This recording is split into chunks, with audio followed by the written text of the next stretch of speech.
কাঁদতেছে। নবী গো, ইয়া রাসূলুল্লাহ, আপনার বিরহে আমি কান্দি। আজকের থেকে তো আপনি আমার উপরে আর দাঁড়াইবেন না, নতুন মিম্বরের উপরে দাঁড়াবেন। এবার আল্লাহর নবী যখন উস্তুনে হান্নানা কান্দা থামায় না, এবার আমার রাসূল ডাকতে বলে, উস্তুনে হান্নানা রে, কান্দিস না। আমি নবী ঘোষণা দিলাম তুমি আমার সাথে জান্নাতে থাকবে, তুমি আমার সাথে জান্নাতে থাকবে। একটু আওয়াজ দিয়া বলেন সুবহানাল্লাহ, আর একটু জোরে বলুন আল্লাহু আকবার। শুধু মানুষ নবীকে ভালোবাসলে ইজ্জত বাড়ে তা নয়, মানুষ ছাড়াও যদি কোন হিংস্র প্রাণী রাসূলকে ভালোবাসে, তাকেও আল্লাহ রাব্বুল আলামিন ইজ্জতি বানাইবেন। এই জন্য উস্তুনে হান্নানা জান্নাতে যাবে একটা খেজুরের গাছ নবীকে ভালোবাসতো। সুবহানাল্লাহ, জোরে কোন। উহুদ পাহাড় নবীকে ভালোবাসতো, উহুদ পাহাড়ও জান্নাতে যাবে। চিৎকার মেরে বলুন সুবহানাল্লাহ। কেমন ভালোবাসতো উহুদ পাহাড় আমার নবীকে। এ বাবারা, বন্ধুরা আমার, ওই উহুদ পাহাড় নবীকে কেমন ভালোবাসতো। আল্লাহর নবী রাহমাতুল লিল আলামিন যদি মদিনার থেকে বাহির হতেন, উহুদ পাহাড়ের পার্শ্ব দিয়া যাইতেন, আবার মদিনায় যখন রাসূল ঢুকতেন, উহুদ পাহাড় দেখে দেখে নবীজি মদিনায় ঢুকতেন। উহুদ পাহাড় নবীকে ভালোবাসে, নবীজিও উহুদ পাহাড়কে ভালোবাসে। হঠাৎ করে একদিন আল্লাহর হাবিব রাহমাতুল লিল আলামিন মদিনায় ঢুকবেন, কিন্তু উহুদ পাহাড়ের পার্শ্ব দিয়া না ঢুইকা অন্য একটা রাস্তা দিয়া মদিনায় ঢুকছেন।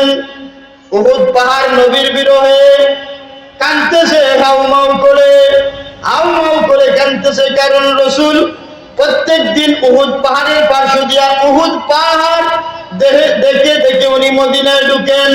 উহুদ পাহাড় নবীকে দেখে, কিন্তু এই দিন নবী উহুদ পাহাড়কে দেখেন না, উহুদ পাহাড়ও নবীজিকে দেখে না। নবীজি অন্য রাস্তায় আসতেছেন, এই জন্য উহুদ পাহাড় কাঁদতেছে। আল্লাহ ডাকতে বলে, জিবরাইল যা আমার রাসূলকে জানায়া দাও, উহুদ পাহাড় অনেকে না দেখার কারণে কাঁদতেছে, উনি যেন ওই রাস্তা দিয়া না যেয়ে উহুদ পাহাড়ের পার্শ্ব রাস্তা দিয়া যেন নবী উহুদ পাহাড় দেখে দেখে মদিনায় ঢুকেন। চিৎকার দিয়ে বলেন সুবহানাল্লাহ, আর একটু জোরে বলেন আল্লাহু আকবার। উহুদ পাহাড় নবীকে ভালোবাসতো, উহুদ পাহাড়ও জান্নাতে যাবে, বলেন সুবহানাল্লাহ। উস্তুনে হান্নানা একটা মোরা খেজুরের গাছের টুকরা। আচ্ছা বলেন তো, খেজুরের গাছ কি কথা বলে? জাসনগরের কোন খেজুরের গাছ আপনাদের সাথে কথা বলছে? বলবে না তো, কিন্তু আমার রাসূলের সাথে কথা বলবে, ঠিক কিনা বলেন? রাসূলুল্লাহ সাল্লাল্লাহু আলাইহি ওয়াসাল্লাম উনি যেই মিম্বরে দাঁড়াইয়া খুতবা দিতেন, সেটা ছিল একটি মোরা খেজুরের গাছের টুকরা, যেখানে দাঁড়াইয়া শুক্রবারে ইমাম সাহেব যেই জায়গায় দাঁড়াইয়া খুতবা দেয়, এটার নাম কি?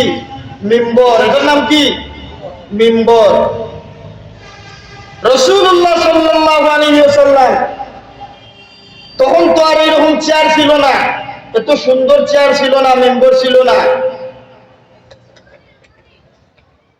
রাসূল সাল্লাল্লাহু আলাইহি ওয়াসাল্লাম মোরা একটা খেজুরের গাছের টুকরার উপরে দাঁড়াইয়া খুতবা দিতেন শুক্রবারে। একজন মহিলা সাহাবী ছিল, যার আন্ডারে কাজ করত একজন কাঠমিস্ত্রি। রাসূলুল্লাহ সাল্লাল্লাহু আলাইহি ওয়াসাল্লামকে ওই মহিলা বলল, ইয়া রাসূলুল্লাহ, আপনি যে মোরা গাছের টুকরার উপরে দাঁড়াইয়া খুতবা দেন, খেজুরের গাছের টুকরার উপরে দাঁড়াইয়া রাসূল খুতবা দিতেন। ওই মহিলা সাহাবী দেখলো রাসূল তো মোরা টুকরা গাছের খেজুরের টুকরার উপরে দাঁড়াইয়া খুতবা দিচ্ছেন। ওই মহিলা বলল, ইয়া রাসূলুল্লাহ, আমি খুশি হইয়া আপনার মহব্বতে আমি আপনাকে একটি মিম্বর, কাঠের মিম্বর, সুন্দর একটি মিম্বর দিতে চাই, আপনি সেখানে দাঁড়াইয়া খুতবা দিবেন। রাসূল বললেন, ঠিক আছে, তুমি মিম্বর বানাও। ওই মহিলা সাহাবী তার মিস্ত্রি দ্বারা একটি মিম্বর সুন্দর করে বানাইলো, বানাইয়া রাসূলকে উপহার দিল। রাসূল শুক্রবারে দাঁড়াইয়া ওই নতুন মিম্বরে দাঁড়াইয়া খুতবা দিবেন। এতদিন দিচ্ছেন মোরা খেজুরের গাছের টুকরা দাঁড়াইয়া, এখন দিবেন নতুন মিম্বরে দাঁড়াইয়া। যখন মিম্বর দেওয়া হলো শুক্রবার, সাহাবীরা জুম্মায় বসা,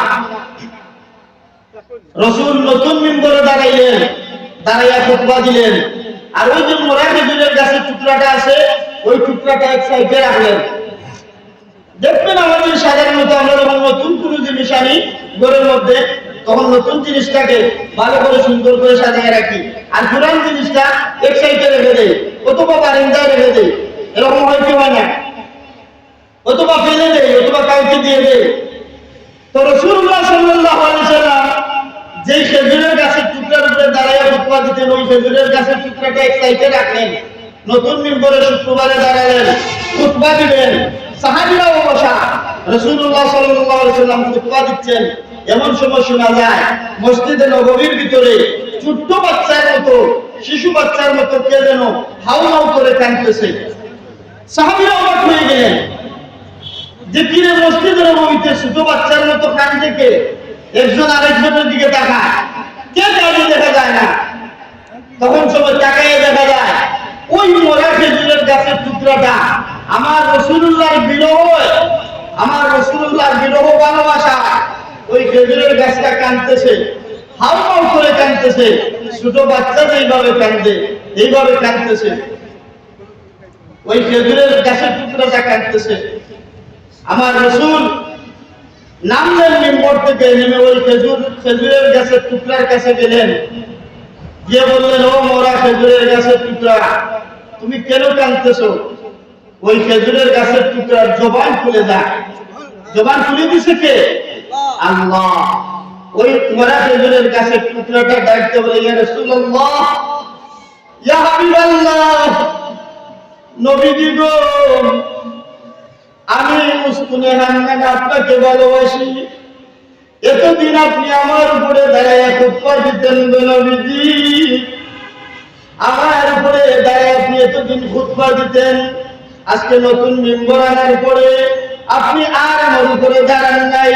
ইয়া রাসূলুল্লাহ, আজকের থেকে তো আপনি আর আমার উপরে দাঁড়াইবেন না গো নবী, আপনি তো ওই নতুন মিম্বরে দাঁড়াবেন, দাঁড়াইয়া খুতবা দিবেন।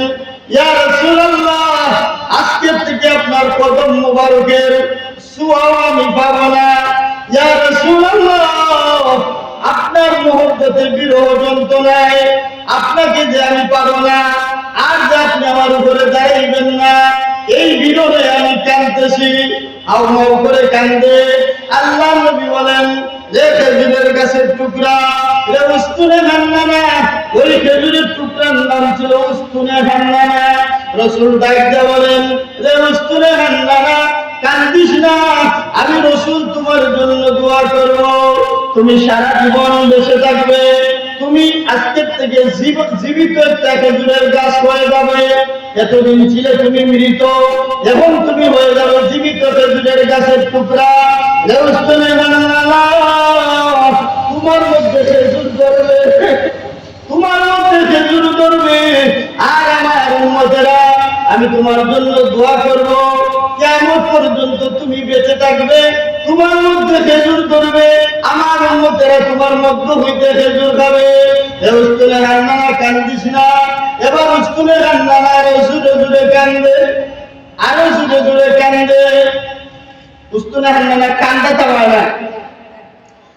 উস্তুনে হান্নানা একটা খেজুর গাছের নাম, যাকে ধরে খুতবা দিতেন রাসূল আকরাম, যাকে ধরে খুতবা দিতেন রাসূল আকরাম। বলেন, উস্তুনে হান্নানা একটা খেজুর গাছের নাম, যাকে ধরে খুতবা দিতেন রাসূল আকরাম। গাছটা নবীর বিরোহী, গাছটা দিতে রুহে, নবীর বিরহে গাছ কাঁদিতে রুহে। হতবাক হইলেন যত সাহাবায়ে কেরাম, হতবাক হইলেন যত সাহাবায়ে কেরাম। বলো না রহমতে আলম নবী নূরে মুজাসসাম। সাহাবীরা আতর বানায় ওই নবীজির গান। তখন সময় যখন রাসূল বলছেন তুমি আমার সাথে জান্নাতে যাবে, তখন স্তুনে হান্নানা তার কান্নাটা হয়েছে।